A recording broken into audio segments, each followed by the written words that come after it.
That's why in Nigeria you don't find a lot of white people. Because when you speak to them and they don't hear properly, yes, what do you mean by that? And this is so true. When you ask a Nigerian a question, or when you say something to a Nigerian and he doesn't understand you, the response will be, what do you mean by that?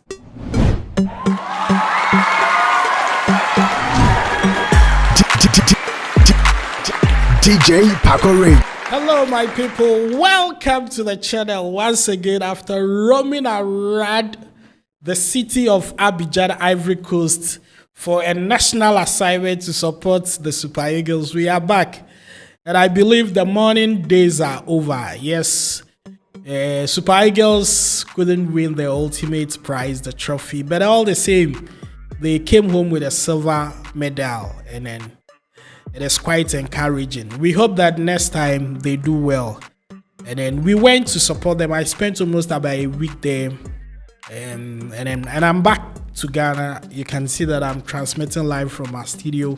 And so if today is your first time watching my videos here, I will encourage you to be a loyal fan, not just an idle fan, somebody who be very interactive and then contribute to the growth of this platform by suggesting it to others and also commenting and sharing your own views. And so today, based on certain things I experienced during the trip to Ivory Coast, I developed a subject and a topic that I would like to speak about and also seek for your opinion and your thoughts. The confidence of Nigerians. Yes. It looks like Nigerians have some different level of confidence. And because of that, people always feel that they are rude or they are disrespectful. And I saw this video from Julius Malema, which added up to my research and feelings and observations that confidence is something that has been with the people of Nigeria for a very long time, but we haven't noticed it. It is not easy to push a Nigerian around like that. Intimidate a Nigerian, no. And I'm going to give you different scenarios and observations and incidents that I saw when I was going to Ivory Coast and even here in Ghana and other parts of the world that I have been to. So we'll talk about that. But if you don't know my name is Mazi, popularly known as Otumba. Some they call me Eze.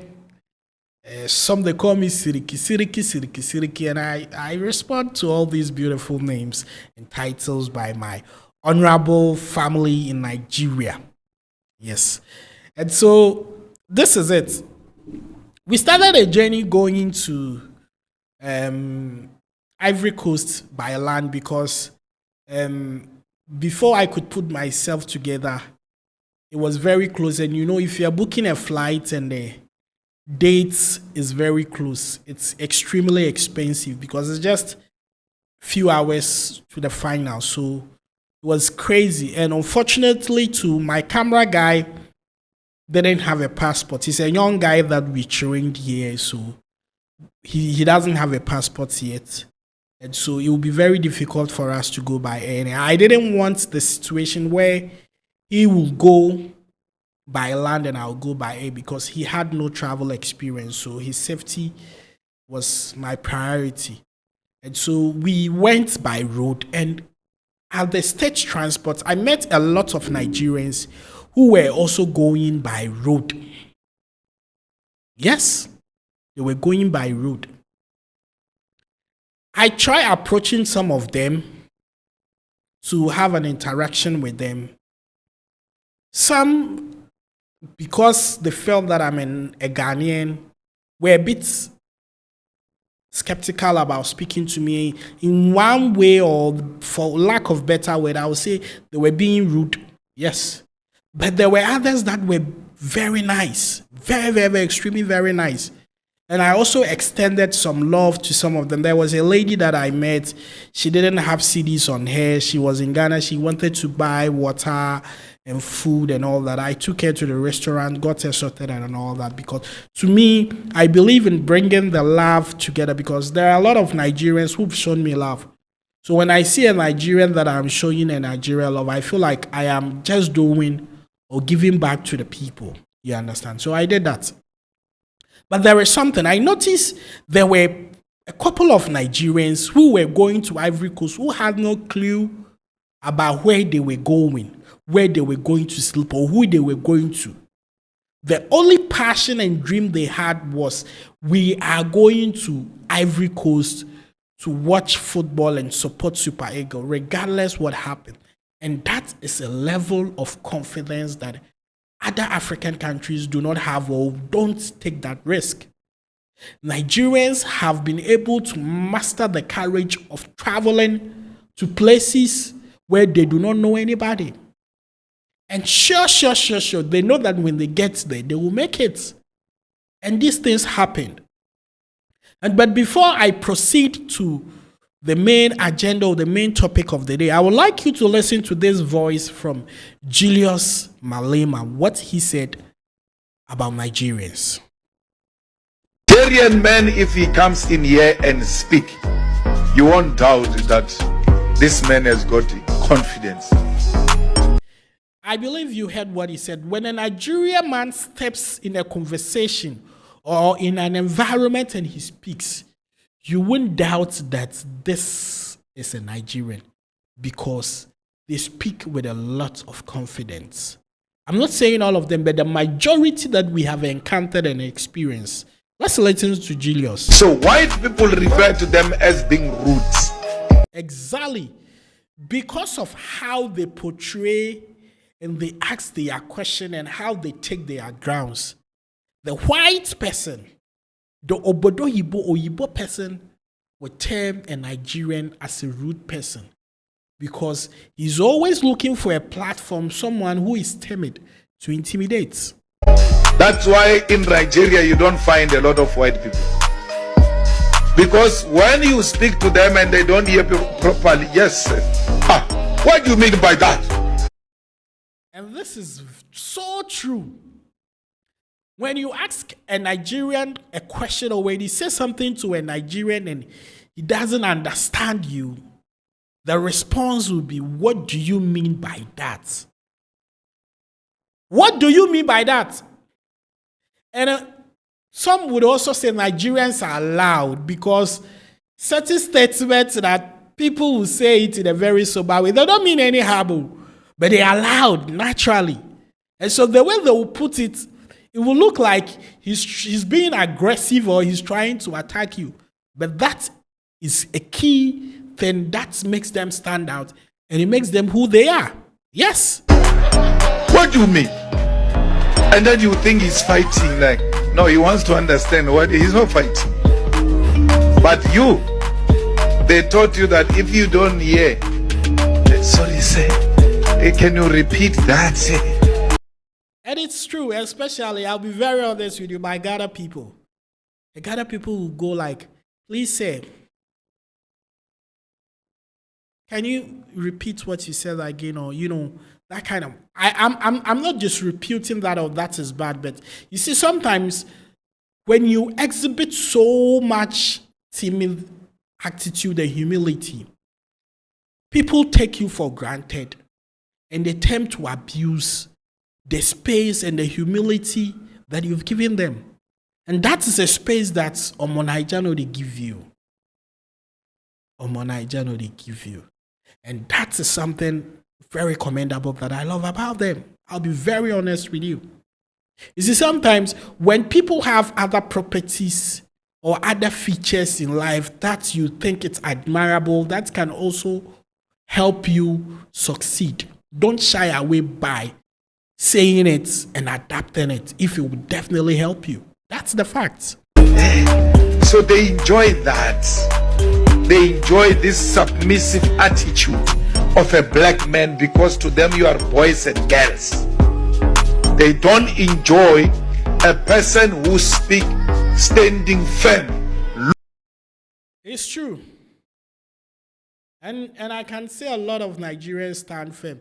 Not long ago, I saw, and I'm going to actually delve into that topic, but I'm just doing my research, and even possible, if I have to find the guy who played the song Jaga Jaga, yes, Idris Abdul Karim. I was told that some years ago, Idris Abdul Karim was invited by Nigeria breweries to perform at a concert that 50 Cent was billed for the same concert.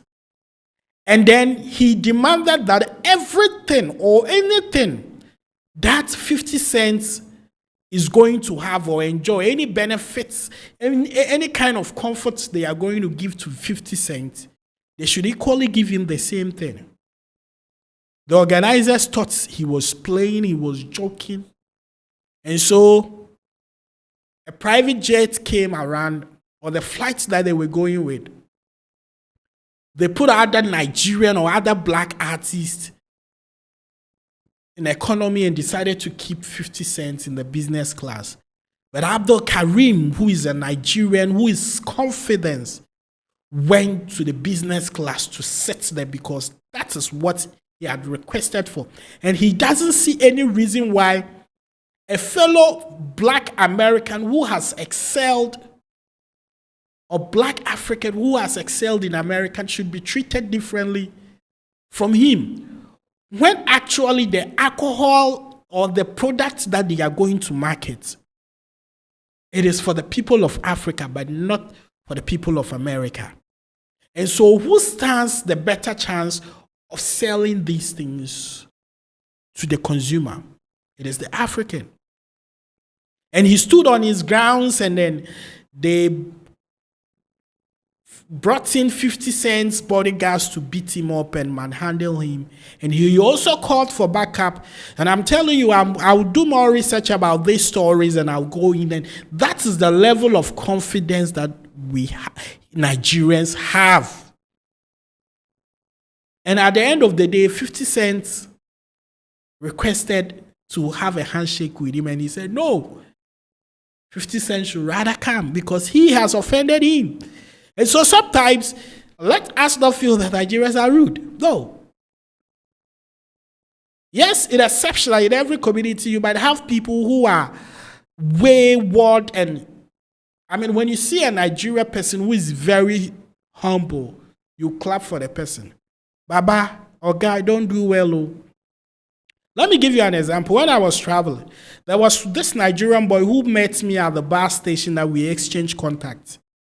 Now, in the middle of the journey, he needed somebody to send him money through mobile money. He thought that we were in the same bus, but he was in bus 1, I was in bus 2. But he couldn't, rectify it, so he made them send the money to me. So later, I found out that we were not in the same bus, and I sent the money back to him. The humility that this boy used in thanking me and saying, okay, this one, now somebody are like, go give me the money. But I told him, no, when you do evil, evil follows you. And so let's complete what Julius was saying, and let me have your own thoughts in the comment section. Looking right into their eyes and unshaken. That's what we should be. And that thing comes out of liberating the mind. But if the mind becomes permanent weapon at the disposal of the oppressor, you will never do anything. You will continue to think less of yourself. You ought to liberate yourself. That is the word. You ought to liberate yourself. I am not my ancestor. I am a generation now which will never take what my ancestors took from you. Exactly. I will never tolerate that. They don't hate Malema. They are all shocked by this black man who can speak to them like that. Yes, and exactly this is what I'm going to encourage you if you're an African, it's about time that you start out for yourself, speak for yourself, and be very courageous in all that you do. Stand for what you believe in. And I'm sure if most of our leaders can stand for ourselves, we wouldn't have natural resources, and then this Western world will come and mine, and we'll be having poor roads, bad electricity, and water problems, hospital issues, and all that, because they are afraid they cannot speak and stand for themselves. I pray that that confidence that has been installed in the majority of Nigerians, every other person on this continent called Africa shall also have his own share.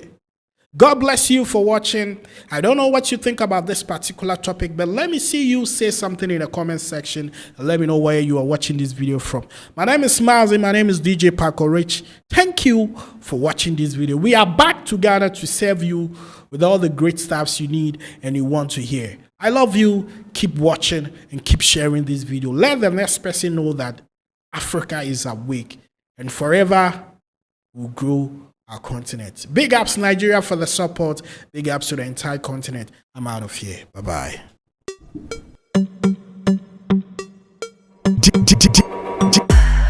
DJ Paco Rich.